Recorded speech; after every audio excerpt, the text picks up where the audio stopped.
भीष्म पितामह कहते हैं कि हे प्रभु, मुझसे जो गलतियां हुई हैं उन्हें आप भूल करके मुझे अपने परम पद में स्थान प्राप्त करवाएं।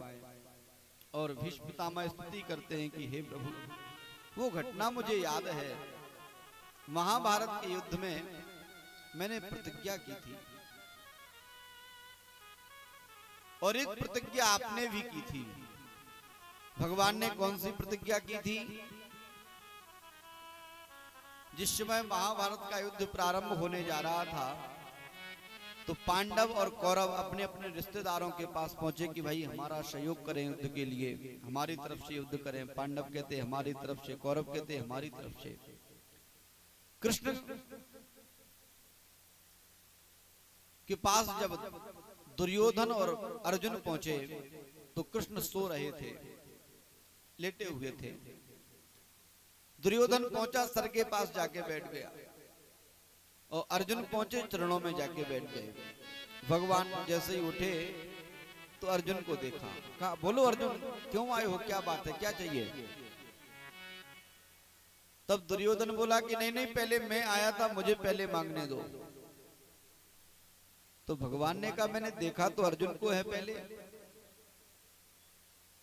दुर्योधन बोला नहीं नहीं, पहले मैं आया था, मैं बैठा था यहां पर। तो भगवान के सर पर नहीं, भगवान के चरणों में बैठना चाहिए, तब दिखाई दोगे। तो अर्जुन ने कहा कोई बात नहीं प्रभु, वही पहले आए थे, उन्हीं को पहले मांगने दो। तो कहा बताओ क्या बात है? कहा हम पांडवों का और कौरवों का युद्ध होने जा रहा है, हम चाहते हैं कि आप हमारी तरफ से युद्ध करें। तो भगवान ने कहा कि हे दुर्योधन, मैं युद्ध तो किसी की तरफ से नहीं करूंगा। मैंने प्रण किया है कि एक तरफ मेरी चतुरंगी सेना रहेगी और दूसरी तरफ मैं निहत्था रहूंगा, केवल रथ हकाऊंगा। अब दुर्योधन ने विचार किया कि कृष्ण को यदि हम मांग भी ले तो बिना अस्त्र शस्त्र के क्या मेरा सहयोग करेंगे। दुर्योधन ने कहा कोई बात नहीं, अब अपनी सेना मुझे दे दो। भगवान ने कहा ठीक है। अर्जुन से कहा तुमको कोई परेशानी? अर्जुन ने कहा नहीं प्रभु, आप मेरे साथ हैं, यही मुझे प्रसन्नता है।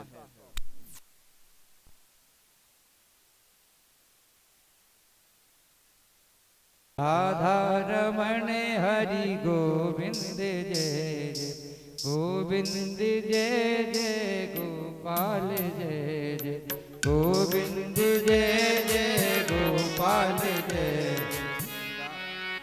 बोलिए वृंदावन बिहारी लाल की जय हो। अर्जुन ने कहा प्रभु आप मेरे पास रहिए, इसी में मुझे प्रसन्नता है, क्योंकि आपके पास संसार नहीं है तो चलेगा, लेकिन भगवान नहीं है तो नहीं चलेगा। अब दुर्योधन बड़ा प्रसन्न हुआ कि चतुरंगिनी सेना मेरे पास रहेगी, मेरी तो विजय हो ही जाएगी। भगवान ने जब प्रतिज्ञा की थी कि मैं महाभारत के युद्ध में अस्त्र नहीं उठाऊंगा, वही प्रतिज्ञा की भगवान ने ये। लेकिन भीष्म पितामह ने विचार किया कि मैं भगवान का सेवक, मैं तो युद्ध कर रहा हूं और मेरे स्वामी रथ को हका रहे हैं, ये शोभा नहीं देता। तो आज भीष्म पितामह ने प्रतिज्ञा कर ली। जब दुर्योधन ने जाकर के कहा कि पितामह आप नहीं चाहते कि पांडव युद्ध हारें, आप चाहते हो कि पांडवों की विजय हो, इसलिए आप ठीक से युद्ध नहीं करते। तो आज प्रतिज्ञा कर डाली भीष्म पितामह ने, आज जो हरि अस्त्र न गहाऊं, तो लाजो गंगा जननी को शांतनु सुत न कहाऊं। आज जो हरि अस्त्र न गहाऊं। भीष्म पितामह ने प्रतिज्ञा कर ली कि यदि आज मैंने कृष्ण को अस्त्र नहीं उठवा दिया तो मेरा नाम भी भीष्म नहीं, मैं भी शांतनु का पुत्र नहीं, मैं भी गंगा का पुत्र नहीं, ऐसी प्रतिज्ञा कर डाली। अब तो ऐसी बाणों की वर्षा की महाराज भीष्म पितामह ने कि अर्जुन का शरीर छल्ली छल्ली हो गया, प्रत्येक अंग से रक्त निकलने लग गया, कुछ बाण कृष्ण को भी लग गए।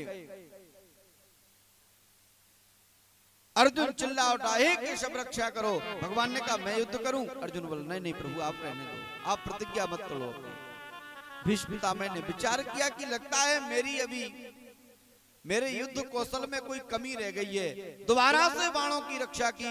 अब तो अर्जुन चिल्लाया, हे केशव रक्षा करो। ये लगता है आज भीष्म का रथ चंद्राकार होकर के शादी रणभूमि में घूम रहा है, आज सब पांडवों का वध हो ही जाएगा। जब चिल्लाया अब तो महाराज रहा नहीं गा कृष्ण से। स्वनिगम पहाय मत प्रतिज्ञा, अपनी प्रतिज्ञा को भूल गए कृष्ण और उतरे नहीं रथ से, कूद पड़े। रथ प्लुतो रथस्थः, भगवान रथ से उतरते नहीं है, कूद पड़ते हैं। जब भगवान रथ से कूदे तो उनके गले में जो पीतांबर पड़ा था वह उड़ गया। मानो पीतांबर कहना चाहता है प्रभु आपने अपनी प्रतिज्ञा तोड़ दी है, अब मैं आपके साथ नहीं रहना चाहता। पीतांबर उड़ गया, भगवान को कुछ नहीं मिला। एक रथ का पहिया पड़ा हुआ था, उसी को उठा लिया। कहा भीम, अरे भीष्म मुझसे युद्ध करो, रुक जाओ। तुरंत भीष्म पितामह ने अपने अस्त्र रख दिए। कहा प्रभु बस यही झांकी तो मैं देखना चाहता था, इसी झांकी को तो देखने के लिए मैंने ऐसा युद्ध कौशल किया। तुरंत बाण अस्त्रों को रख दिया। भीष्म पितामह ने प्रणाम करने लग गए।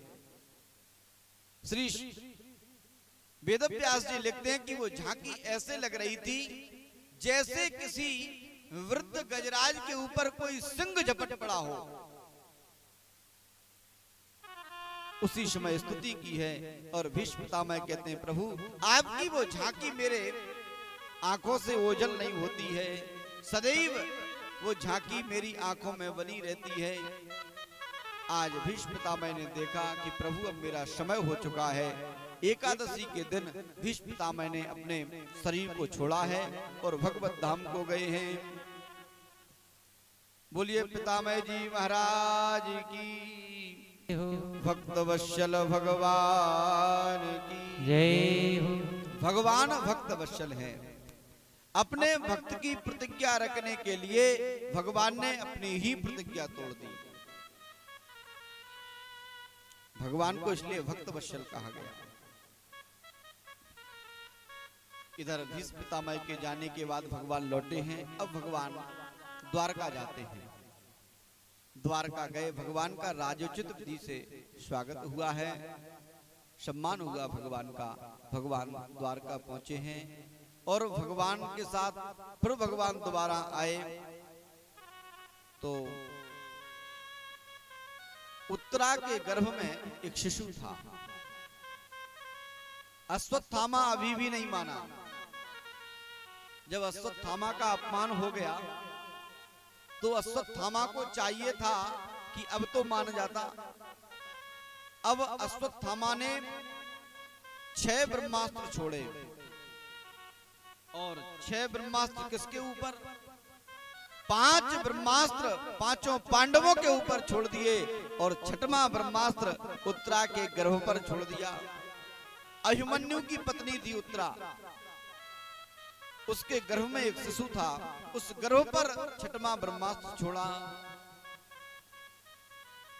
अर्जुन ने उन 5 ब्रह्मास्त्रों को तो रोक लिया, लेकिन 6वां जो ब्रह्मास्त्र उत्तरा के गर्भ पर था उसकी ज्वलन को सहन नहीं कर सकी उत्तरा और दौड़ी दौड़ी आई है। कृष्ण कृष्ण महायोगिन भूतात्मा भूत भावना, हे कृष्ण रक्षा करो, हे कृष्ण रक्षा करो। किसी ने कहा कि भगवान के पास जब दौड़ी हुई उत्तरा आई तो भगवान ने उत्तरा से कहा कि अरे उत्तरा, तुमको अपने ससुर पर भरोसा नहीं था, गांडीवधारी वो तो अभी अभी महाभारत का युद्ध उन्होंने जीता, उनके पास चली जाती। तब उत्तरा ने बड़ी सुंदर बात कही, प्रभु मुझे आपको छोड़ करके किसी पर भरोसा नहीं है, क्योंकि यहाँ सब मृत्यु के मुंह में जाने वाले हैं, कोई अमर नहीं है। एक आप ही ऐसे हैं जो मृत्यु पर विजय प्राप्त कर चुके हैं। आप अजन्मा हैं, आप ही मेरे शिशु की रक्षा कर सकते हैं, इसलिए प्रभु मैं आपके पास आई हूं। भगवान ने तुरंत अंगुष्ठ प्रमाण का रूप बनाया, उत्तरा के गर्भ में प्रवेश किया है। और श्री वेदव्यास जी लिखते हैं कि भगवान ने अपनी कौमुदी नाम की गदा को ऐसे घुमाया तो ऐसे प्रतीत हुआ मानो सुदर्शन चल रहा हो। भगवान ने उस ब्रह्मास्त्र को नष्ट कर दिया। वहां पर भगवान ने रक्षा की है और वही श्री परीक्षित जी महाराज हुए हैं। बोलिए परीक्षित जी महाराज की जय हो। जब उस बालक का कुछ समय बाद जन्म हुआ तो वह बालक सभी ओर देखता है, ना तो हंसता है ना रोता है, चारों तरफ देखता है, इसलिए उसका नाम परीक्षित हुआ। जब कृष्ण आए हैं, कृष्ण ने उस बच्चे को अपनी गोद में लिया है, तब वह हंसने लग गया है, इसलिए उस बच्चे का नाम परीक्षित रखा गया। भगवान फिर द्वारका पहुंचे हैं, अर्जुन को भी साथ में लेकर के गए। इस बार इधर भगवान ने अर्जुन से कहा कि अर्जुन, इन गोपियों को तुम साथ में लेकर के जाओ, मेरी पटरानियों को, क्योंकि आज से 7वें दिन ये द्वारका समुद्र में लीन हो जाएगी, जलमग्न हो जाएगी। और भगवान अपने परम धाम को चले गए। अर्जुन लौटते हुए आते हैं, रथ आगे नहीं बढ़ता है, रुदन करते हैं। जैसे ही हस्तिनापुर आए, अर्जुन कुछ बोलते नहीं है, रो रहे हैं। इधर युधिष्ठिर को भी अपशगुन हो रहे हैं। उन्होंने पूछा, अर्जुन क्या बात है, तुम जैसा धनुर्धर इस प्रकार से रुदन करिए शोभा नहीं देता, क्या बात है बताओ, तुमसे कोई किसी संत ब्राह्मण का अपमान हो गया, तुमने ना करने योग्य कार्य कर दिया क्या कुछ? लेकिन अर्जुन कुछ नहीं बोलते। फिर पूछा, तब अर्जुन ने कहा कि क्या बताऊं भैया, जिन श्री कृष्ण की कृपा से मैंने महाभारत के युद्ध को जीत लिया, आज वही श्री कृष्ण मुझे छोड़कर के चले गए हैं। जब इतना कहा तो कुंती मैया के कानों में जब ये बात पड़ी तो तुरंत अपने शरीर को त्याग दिया कुंती। पांडवों ने तुरंत परीक्षित को राजगद्दी सौंपी और चल दिए स्वर्गारोहण के लिए यात्रा प्रारंभ की है। 5 वर्ष के परीक्षित राजगद्दी पर बैठ गए। थोड़ा सा बड़े हुए, एक दिन परीक्षित अपने नगर का भ्रमण कर रहे थे तो क्या देखा कि एक काला काला पुरुष एक बैल को मार रहा है, जिस बैल के केवल एक ही पैर है, 3 पैर टूटे हैं, एक पैर पर वो बैल खड़ा हुआ है और एक गाय वहीं खड़ी हुई रुदन कर रही है। जैसे ही देखा परीक्षित ने कहा, रे मूर्ख, मेरे राज्य में तुझे आने की अनुमति किसने प्रदान कर दी, निकल जा मेरे राज्य से, कौन है तू? अब तो वो चरणों में गिर गया, महाराज क्षमा करें। कहा, मेरे राज्य से निकल जा, तुझे शर्म नहीं आती है, इस गाय और बैल को मारता है तू? कहा, महाराज आपके राज्य से मैं कहां बाहर जाऊं, जहां जाता हूं आप ही धनुष बाण लिए दिखाई देते हैं। कहा, आप ऐसा करो, मुझे कुछ स्थान दे दो रहने के लिए। कहा, मेरा नाम कलयुग है और आप मुझे स्थान दे दीजिए। तब श्री परीक्षित जी महाराज ने 4 स्थान दिए। द्यूतम पानम स्त्रिया सोनम, का जहां मदरा का पान होता वहां रहो, जहां जुआ खेला जाता हो वहां रहो, जहां झूठ बोला जाता हो वहां रहो, जहां वैश्यालय हो वहां रहो। ये 4 जगह दे दी। कलयुग हाथ जोड़ के बोला, महाराज ये तो सभी बेकार जगह, कोई अच्छी जगह दे दो। का स्वर्ण में भी तुम्हारा वास हो, स्वर्ण में भी उसे वास मिल गया। लेकिन कैसे स्वर्ण में? जो अपने खून पसीने की कमाई से ना कमाया गया हो, ऐसे स्वर्ण में तुम्हारा वास हो। इसलिए कहा जाता है कि सोना गिरना भी अच्छा नहीं और मिलना भी अच्छा नहीं। अब तो कलयुग बड़ा प्रसन्न हुआ कि चलो सोने में तो वास मिला, और जिसके पास सोना होता है फिर वो सोता नहीं है। जिसके पास सोना आ जाए उसे सोने नहीं देता। जो सोना हो जिसके पास हो वो सो सकता है क्या? फिर उसे नींद आएगी क्या? फिर तो उसी को रखाने में लगा रहेगा। आज परीक्षित विचार करते हैं कि ये कक्ष है, कभी खुला नहीं है। उस कक्ष को खोला तो उसमें बड़े बड़े राजाओं के राज मुकुट रखे थे। एक मुकुट, चमकते हुए मुकुट को देखा और देख करके उस मुकुट को अपने सर पर धारण कर लिया। जैसे ही मुकुट को सर पर धारण किया कि कलयुग का वास था उस मुकुट में, वो मुकुट था जरासंध का। आज विचार आया परीक्षित के मन में, क्यों ना मैं शिकार खेलने चलूं। आज शिकार खेलने के लिए पहुंचे। शिकार खेलते खेलते आगे बढ़े हैं, समीक ऋषि के आश्रम पर पहुंचे। समीक ऋषि तपस्या में बैठे हुए थे। राजा परीक्षित ने आवाज लगाई, हे ऋषिवर मुझे प्यास लगी है, जल पिला दीजिए। लेकिन समीक ऋषि ने अपनी समाधि नहीं खोली। तब जाकर के महाराज उन्होंने बहुत आवाजें दी, लेकिन फिर भी नहीं खोला। समाधि नहीं खुली, नेत्र नहीं खोले। तब राजा परीक्षित ने विचार किया कि कैसा संत है, इसके दरवाजे पर राजा आया है फिर भी ये नहीं उठता है, सम्मान नहीं करता है। आज परीक्षित की बुद्धि बदल गई। वहीं एक सर्प पड़ा था, उस सर्प को अपनी बाण की नोक से उठाया और समीक ऋषि के गले में डाल दिया। इधर जब राजा अपने राज्य को चले गए, श्रृंगी ऋषि को पता चला। उनके मित्रों ने कहा कि मित्र, आपके पिता के गले में किसी राजा ने मरे हुए सर्प को डाल दिया है। अब तो श्रृंगी ऋषि को क्रोध आ गया, गंगा जल उठाया है, हाथ में जल लेकर के श्राप दिया कि जिस राजा ने मेरे पिता के गले में मरा हुआ सर्प डाला है, वही सर्प तक्षक नाग बन करके,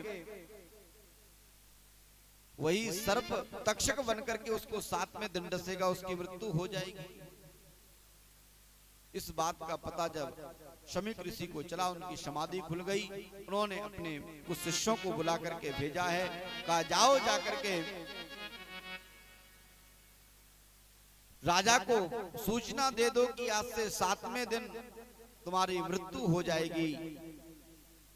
इधर जब राजा परीक्षित पहुंचे, उन्होंने मुकुट को उतारा। तब उनको पश्चाताप हुआ कि आज मैंने कितना बड़ा अनर्थ कर दिया। मेरे परिवार में, मेरे वंश में किसी ने भी कभी ब्राह्मण और संत का अपमान नहीं किया, आज मुझसे क्या अनर्थ हो गया। रुदन करने लग गए, कहा मुझे इसका दंड मिलना चाहिए। इतने में समीक ऋषि के कुछ शिष्य आए। उन्होंने कहा, हे राजन, श्रृंगी ऋषि ने आपको श्राप दिया है और आज से 7वें दिन तक्षक नाम का सर्प आपको डसेगा। आपके पास केवल 7 ही दिन हैं, आप अपनी मुक्ति का मार्ग खोज लो। 7 दिन बाद आपकी मृत्यु हो जाएगी। और देखो, हम सबके पास भी 7 ही दिन हैं। किसी के पास 8वां दिन है क्या? नहीं है। हम सबके पास भी 7 दिन हैं। राजा परीक्षित ने उसी समय जन्मेजय को राज्य दिया और चल दिए ऋषिकेश। सुखताल पर बैठ करके जब संतों को पता चला कि परीक्षित को श्राप लग गया है, परीक्षित जैसा राजा अब कलयुग में होने वाला नहीं है, सभी संत महात्मा दौड़े दौड़े चले आए हैं परीक्षित के पास। परीक्षित आज उस श्राप को श्राप नहीं मानते हैं, उस श्राप को वरदान मांगते हैं। यदि मैं घूम करके सभी संतों के दर्शन करता तो कई वर्ष लग जाते, लेकिन उस श्राप के कारण सभी संत मेरे दरवाजे पर आ गए। आज बड़े प्रसन्न हैं परीक्षित। बस सभी से एक ही प्रश्न करते हैं, महाराज, मरणासन्न व्यक्ति को क्या करना चाहिए? जिस व्यक्ति की मृत्यु निकट हो उसे क्या करना चाहिए? लेकिन कोई भी संत कुछ कह नहीं, कुछ उत्तर नहीं देते हैं। कोई कुछ कहता है, कुछ कोई महिमा बताता है, लेकिन इधर श्री सुखदेव जी महाराज को आज भगवान का आदेश हुआ है और श्री सुखदेव जी महाराज चल दिए हैं। ऐसा स्वरूप है महाराज सुखदेव जी का। श्री वेदव्यास जी वर्णन करते हैं तो 16 वर्ष के, लेकिन द्वयष्ट वर्षम, श्रीमद् भागवत में वर्णन है कि द्वयष्ट वर्षम, मानो जैसे 8 वर्ष के बच्चे में कोई इतने ज्ञान नहीं होता है, ऐसे ही सुखदेव जी, लेकिन ज्ञान के भंडार हैं। पागलों की भांति विचरण करते हैं। जब किसी नगर से निकलते हैं महाराज तो वहां के बच्चे पत्थर मारने लग जाते हैं कि कोई पागल बाबा जा रहा है। जब बच्चे पत्थर मारते हुए जाते हैं और परीक्षित की उस सभा में जब श्री सुखदेव जी पहुंचे हैं महाराज, तो सभी ऋषिगण देख करके खड़े हो गए सुखदेव जी को। जब उन बच्चों ने देखा कि महाराज ये तो कोई पहुंचा हुआ व्यक्ति लगता है, सभी ने प्रणाम किया है। किसी ने पूछा कि महाराज सुखदेव को देख करके सब खड़े क्यों हुए? सुखदेव तो बहुत छोटे थे। उस सभा में व्यास जी भी बैठे थे, पाराशर जी बैठे हुए थे, बड़े बड़े संत बैठे हुए थे। तब जाकर के महाराज कहा कि परीक्षित की सभा में जब सुखदेव जी आए तो सुखदेव जी ज्ञान में सबसे बड़े हैं। और हमारे यहाँ कहावत है, कहा गया है, वल वृद्धा आयुर्वृद्धा धन वृद्धा तथैव च ते सर्वे ज्ञान वृद्धश्च किंकरा शिष्य किंकरः। जो बल में बड़ा है वो बड़ा नहीं, जो धन में बड़ा है वो बड़ा नहीं है, जो आयु में बड़ा है वो भी बड़ा नहीं है, जो ज्ञान में बड़ा है उसे बड़ा माना गया। इसलिए सभी लोग खड़े हुए हैं और स्वागत किया है परीक्षित ने सुखदेव जी का, और सिंहासन पर बैठाया है और प्रश्न किया कि महाराज मरणासन्न व्यक्ति को क्या करना चाहिए? तब जाकर के श्री सुखदेव जी महाराज ने कई प्रकार के उपदेश दिए हैं और पूजन किया है।